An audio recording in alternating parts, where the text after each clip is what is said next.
L'école est une institution fondée sur l'axiome que l'éducation est le résultat d'un enseignement, disait Ivan Illich, dans une société sans école. Mais les vendeurs d'illusions ont du mal à s'approprier cette citation et se font passer pour les meilleurs formateurs avec des cadres idylliques, tout en se vantant d'avoir formé Voltaire, Socrate, Aristote ou des cadres émérites de notre pays, comme Jean Pliat ou Édouard Adjanoun, le premier botaniste noir et premier recteur de l'université du Dahomey, aujourd'hui Université d'Abomey-Calavi. Ceci pour trouver un nombre considérable de potentiels clients agrégés alors qu'ils ne fournissent même pas le service minimum. Juste tendre leur apport dans l'espoir que les proies mordront. Et quand c'est le cas, c'est la catastrophe aux examens nationaux.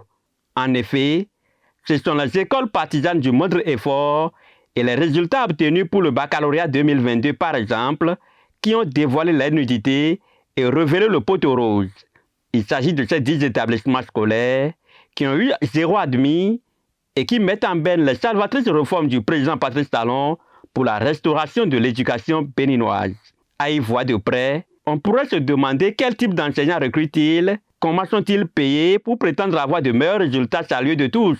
Seule une investigation pourra donner les réponses à ces questions sur ces établissements vendeurs d'illusions tels le collège privé Divine Providence de Parakou, le collège privé technique King de Ouida, le collège privé Saint-Rodrigue de Calavi, le collège privé Le Défi de Grand Popo, le collège privé Kramer de Calavi, l'université populaire Le Raccourci de Cotonou, le collège privé La Cité de la Réussite de Kalalé, le collège d'enseignement général des Sous d'Akokbato Cotonou, le collège privé Le Cerveau de Semepodji et l'université populaire Saint-Partène de Zobodomé.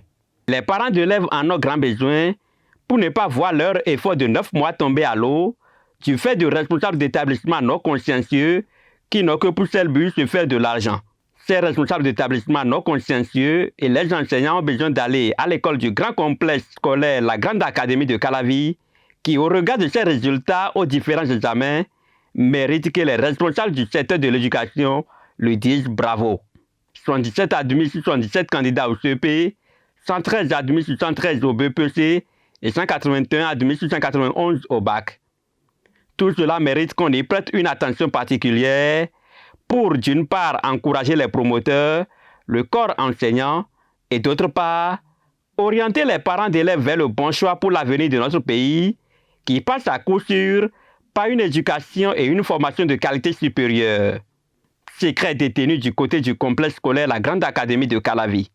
En attendant que des palmes ne soient décernées à des établissements comme le complexe scolaire La Grande Académie de Calavi, le gouvernement béninois, à travers les ministères en charge de l'éducation, devra assainir le secteur en fermant les portes de ces écoles qui tuent l'intelligence de nos cadres en devenir. Affaire à suivre.